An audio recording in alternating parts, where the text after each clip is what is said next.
Hello, welcome to my latest video. Hope you're all keeping well and all that jazz.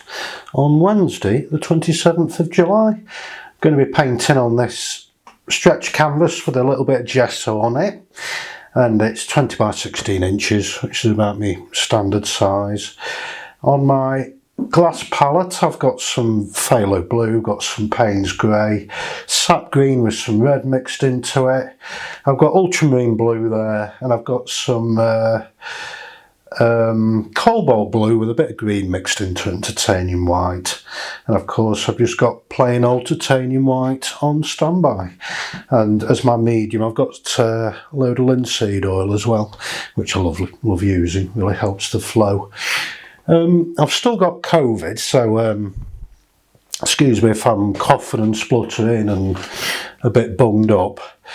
And yeah, it hasn't been too bad. It's past 2 or 3 days I've been quite bad with it and haven't been able to paint, which is saying something.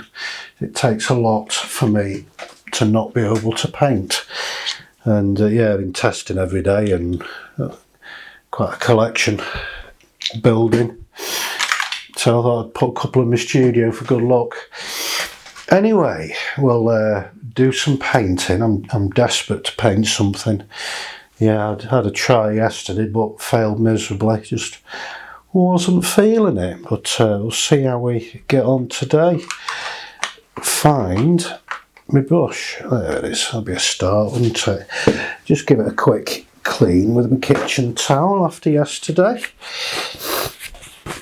and start doing. Just going to get some linseed oil and perhaps start with a bit of Payne's grey. Let's do a quick horizon. I'm going to do a seasidey scene again, given the success of my last one. There we go.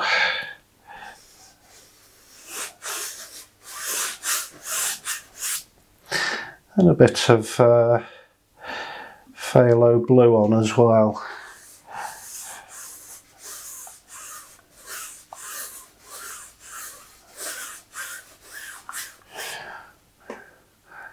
And some green, I think.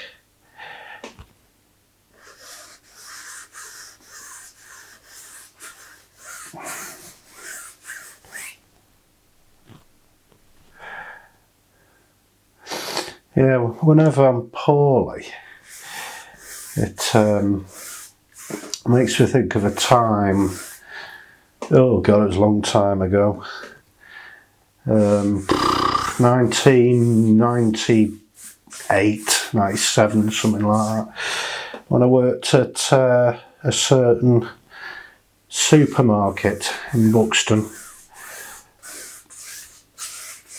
I'd phoned in sick. Now, where I lived at the time, I lived in my mum's house, and she had a cellar. And I found out that the cellar was really useful for phoning in sick from, because it really enhanced your poorly voice. I got quite adept at phoning in sick down in the cellar. And yes, this one occasion I'd phoned in poorly, and that was back when I used to go to the pub a bit. I don't at all anymore now, but I used to, yeah, just go to the pubs, or lunchtime came, I thought I'd bugger off to the pub, because there was nothing wrong with me, and I was just scaredy. So I went down to the pub, and I was stood at the bar, and there was a mate of mine at the bar who were working, and now behind the bar, you get the glass mirror with all the optics, and you can see what's going on behind you. Now, behind me there was a wooden panel with the glass, ornate thing with brass knobs on all sorts of stuff. So if you walked into the pub, you wouldn't be able to see who was sat at the bar, but I was in quite a good position to see who was coming in and out behind me through this mirror. So yeah, I was sat there having a pint, and it was quite busy. I think it must have been a bloody weekend or something like that, or I don't know, it was a Monday or whatever. It was quite busy. And you know, the door to this pub went, and who should walk in but the store manager, the general manager, the HR manager, the warehouse manager, and various other bloody managers, you know, fruit and veg manager, you name it, all poured into the pub. And I thought, oh Christ, it must have been a staff manager's meeting. So I grabbed my pint and packet of crisps and whatever else I had, and legged it round the back of this bar and into the toilets. And now my mate, he kept checking on me, you know, as I was hiding in the toilets, and he were handing over pints over the toilet cubicle and all that business. And time was getting on. I thought, I've got to do something. And, you know, my mate kept coming back on the pretense of needing the toilet. He actually came to see me and updating me. He said, no, there's still bloody there. So I had to actually go.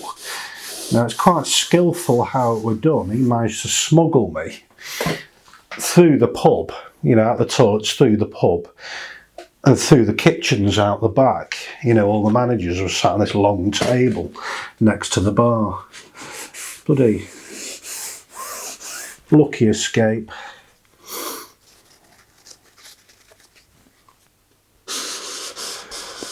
I think that's probably why I never phone in sick now. I tend to go into work poorly, unless I've got COVID, of course. You know, it's a different kettle of fish. Anyway, I'm rambling on. Got a bit of sea on the go. I might start putting some land on. Got a bit of Payne's grey and sap green there.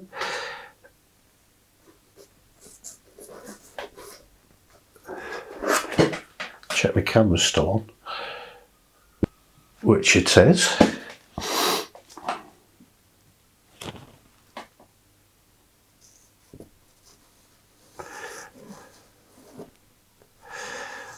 Nice bit of land going on.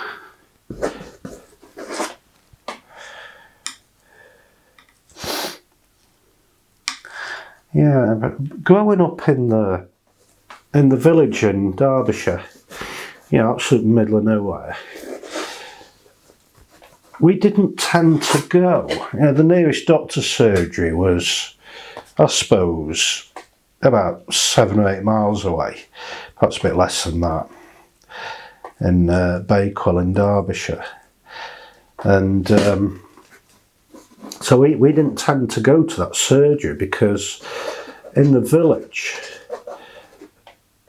the doctor used to run surgeries from someone's house. Now, if you've ever seen, what's it called? Not Only Fools and Horses, All Creatures Great and Small, you know, back in the 80s, James Herriot and all that sort of thing. It was identical to that, you know, it was the same decor and everything else. Waiting room were the same. And we just used to sit in this, it was just somebody's living room, you know, with horrible wallpaper, bloody hideous 70s wallpaper, and like a 3-bar bloody heater or whatever, you know. Or perhaps it was even an open fire. Yeah, I have a feeling it was an open fire. with beaten copper surround and everything else. You know, it was pretty hideous. Porcelain ducks on the wall, you know, flying. It was hideous decor, and it had this cuckoo clock. You'd be sat in there waiting for the doctor, and there'd be various other people from the village in there as well. And quite interesting few rocks. Now, the highlight of it for us kids was it had a cuckoo clock that would, you know, pop on ding, ding, and start chiming. Cuckoo, boop, boop, boop, boop, would come out, and those kids used to get excited about it. And my mum had to, you know, if we were poorly, Mum had to time when we went in.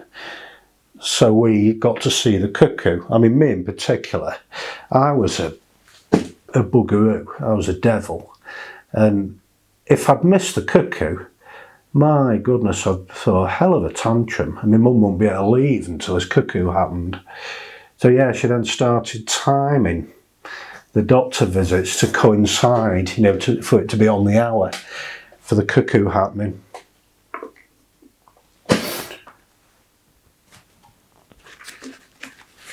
Yeah, you know, it was Mrs. Belfield, that was her name, the owner of the house. And, you know, she had a spare room, which was the doctor's surgery. You know, he'd have his office in there. And then there was kind of a porch, just like, you know, oh, mine's gone blank again. Not only Fools and Horses, I'm doing it again because of the COVID. All Creatures Great and Small, because it was kind of period decor everywhere, you know, 1930s proper stuff. And then there was the lounge, and that'd be the waiting room you'd sit in. And Mrs. Belfield always used to come round with a tray of tea. You know, she was probably in her 80s, you know, shaking with this tray of tea. And we'd have biscuits, Mum would have a cup of tea, and we'd have some orange squash. And it was quite nice, actually. You wouldn't get it now. Not in a month of Sundays. Just give me brush a quick clean. Right, anyway, I'm banging on. But yeah, the fond memories of going to Mrs. Belfield's to see the doctor.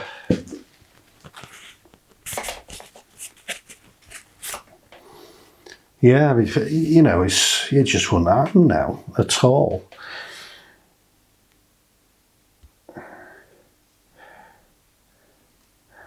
Yeah, you have to actually go and see a doctor these days. You know, back then, you used to get this thing called home visits, where the doctor would come round to your house. Sounds crazy now.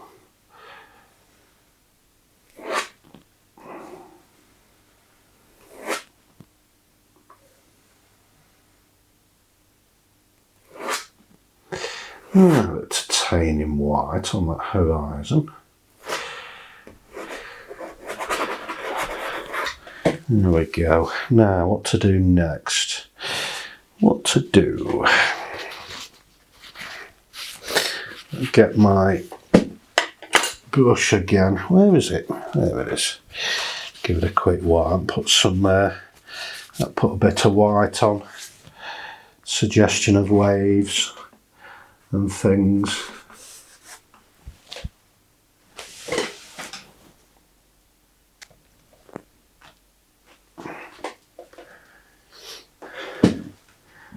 Yeah, I used to go to great lengths at school to get out of doing stuff. I remember for some reason we had to study. Well, I use the term study quite loosely. We had to do textiles. It was compulsory for some bizarre, archaic reason. And I absolutely loathed it, loathed textiles, but yeah, it was one of them things we had to bloody do.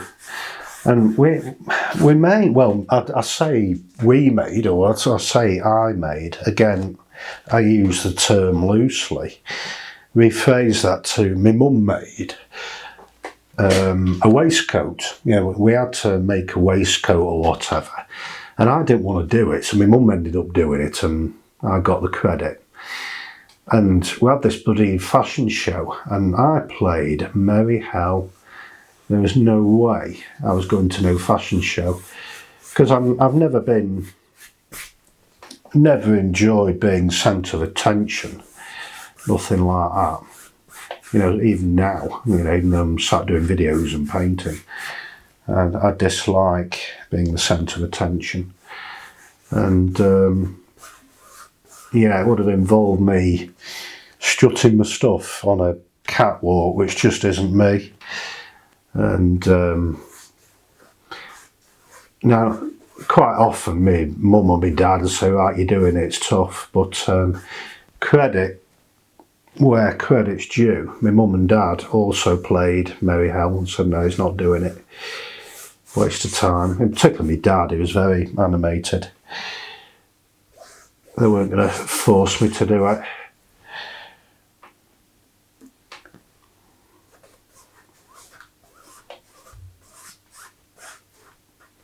Yeah, I couldn't think of anything worse. I had no interest in fashion shows. I still haven't now.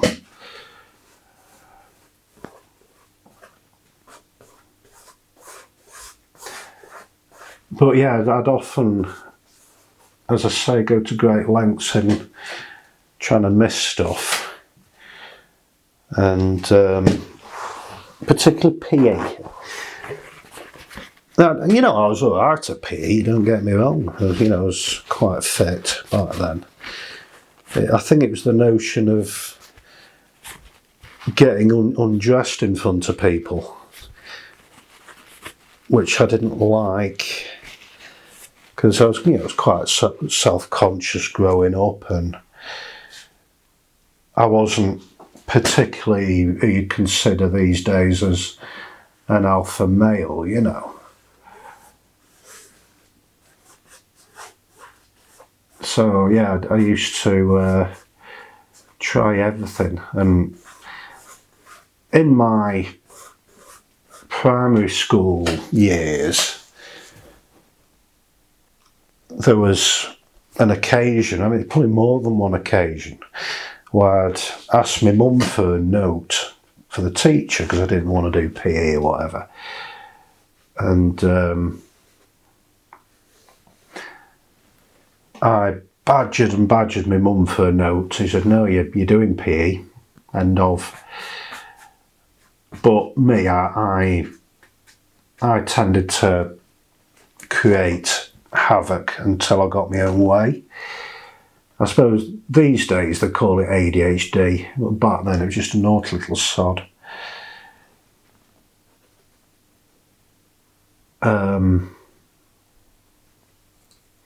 Yeah, I just create havoc until something happened.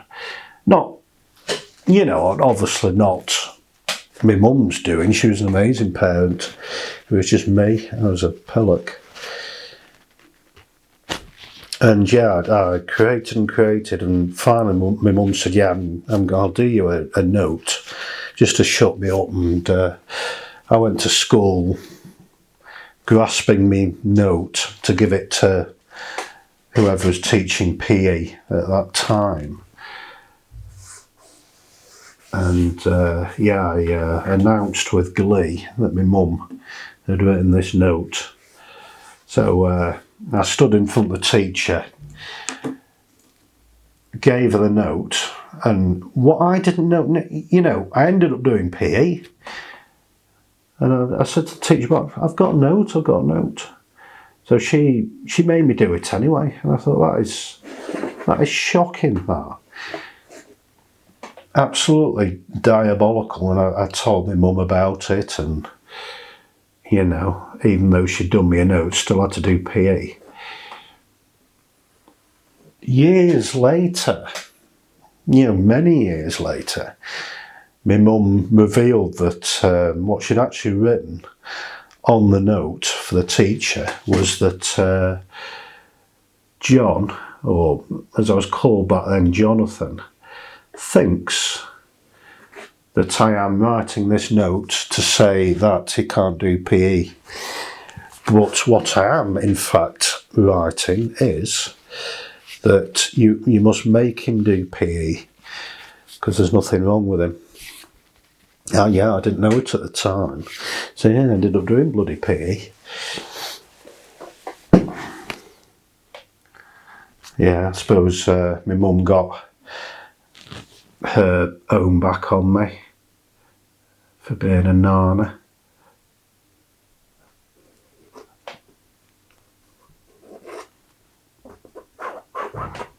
Right, it's coming on not too badly.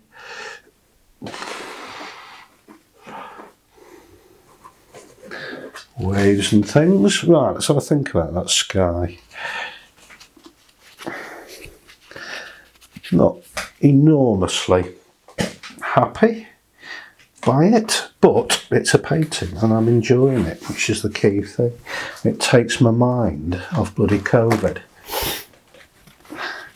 Right, with this brush of wipe, that puts some bit of threat in this sky here, a little bit of anger.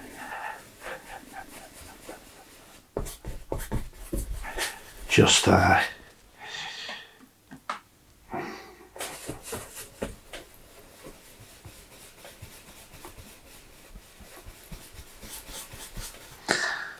There we are, maybe a little bit of blue, or greeny blue I should say, up here.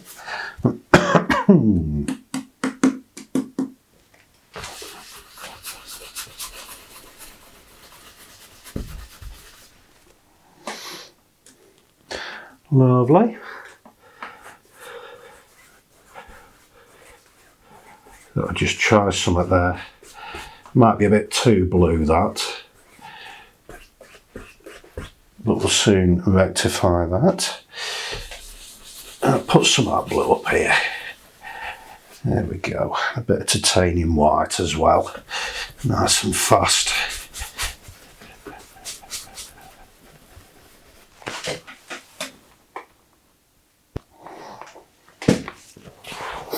Give my brush a wipe.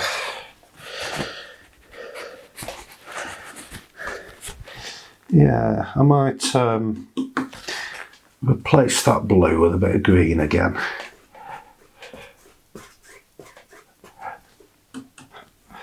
There we go. Not bad, quite stormy. Keep going on that sky.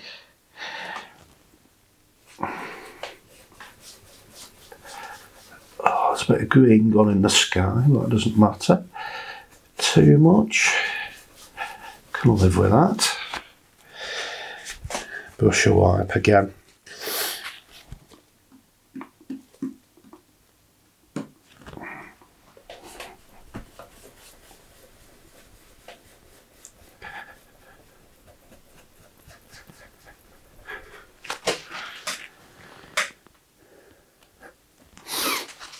Incidentally, thank you so much for all of your likes and your comments and stuff.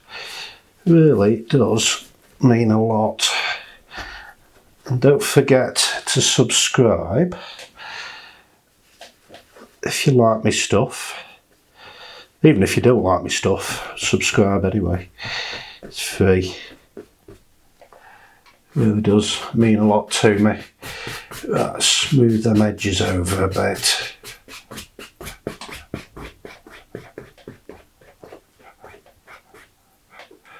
Quite interesting.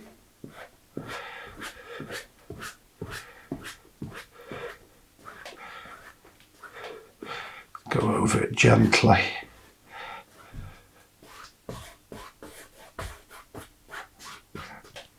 interesting lines and things.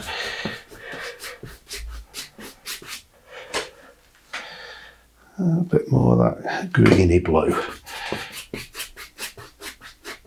I'll take the edge off that blue, it's a bit too blue for my liking.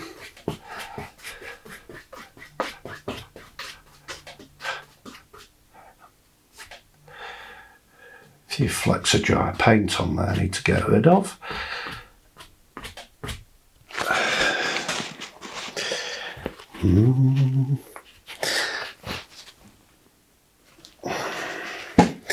Right, Payne's grey again, just up there.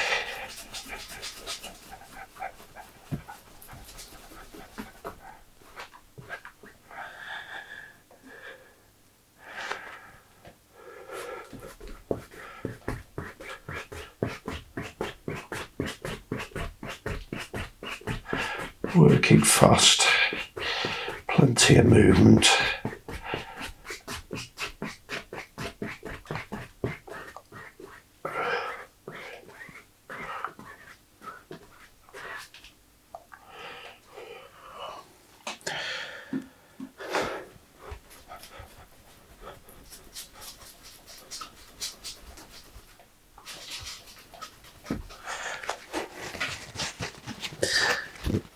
Yeah, might be a bit too sickly, that sky, but we'll see.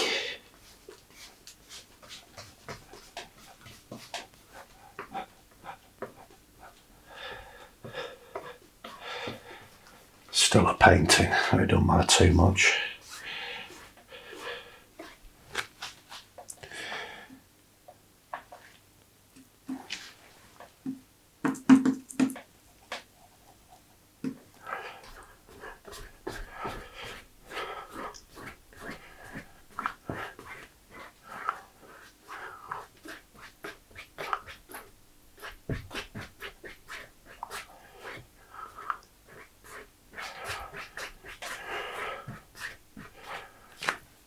Oh, my arm hurts, aches and pains because of bloody COVID.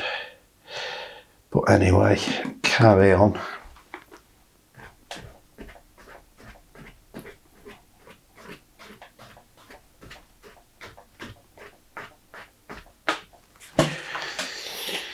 Stormy. Right, next. Have a think. Oh, spare kitchen towel. Oh God. Just give it a quick wipe. Across the horizon.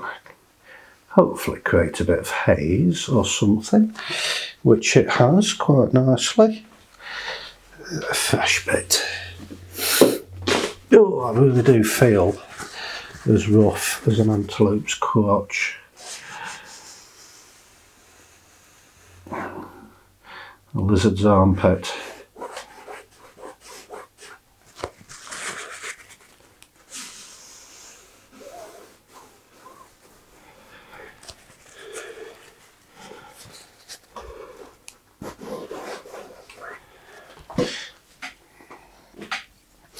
Right, it's coming on. Don't think we're going to be too much longer.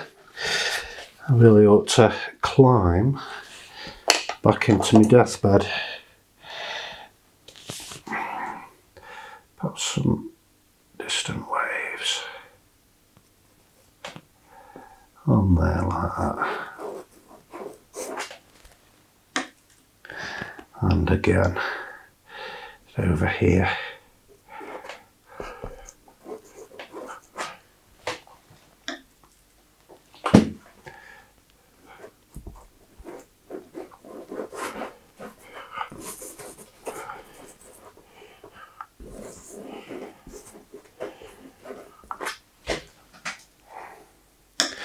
Looking reasonably stormy.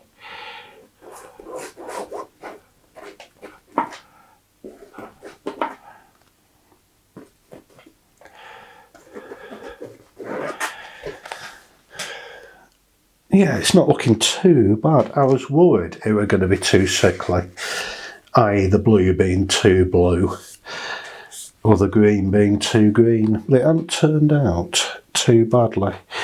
Try and find my titanium white. Where the bloody hell have I put it?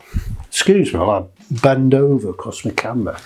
I've dropped it on the other side of my table. There we are. You got a decent look down my ear hole anyway. Some more titanium white on there.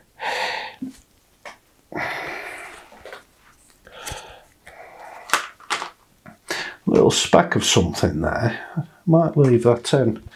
It's quite interesting focal point.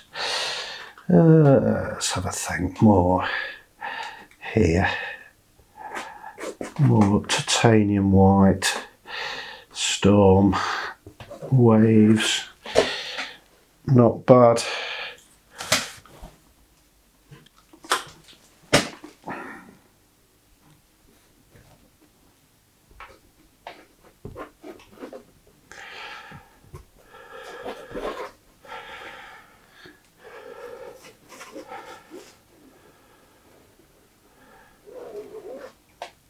Not too bad. Sort of smudge of green on the distance there as well. I think that might be helpful.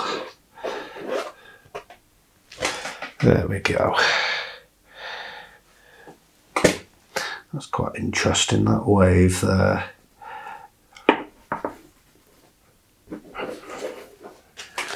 There we go. Right then, finishing touches. And then I'm going to climb back into bed. I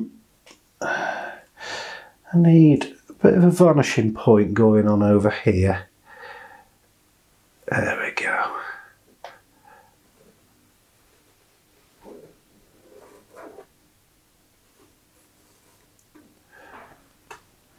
Lovely. And let's get my tiny palette knife. I wonder, I just need something there. I don't know what it is. It's something, a blob.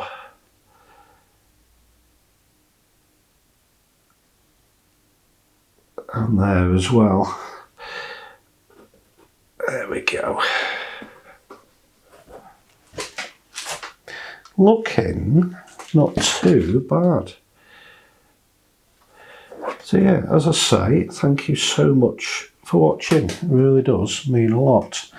And I think we're just about there.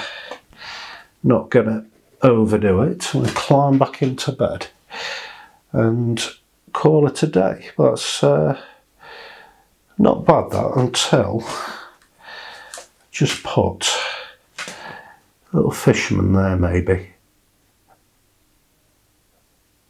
Or something.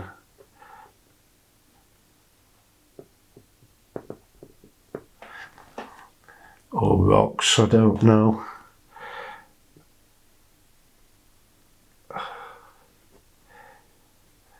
Yeah, that'll do it. I'm not gonna over egg the pudding. So yeah, I think I'll call it a day. I'm gonna go back to bed and I'll be seeing you in the next video. Thank you so much for watching. Bye bye.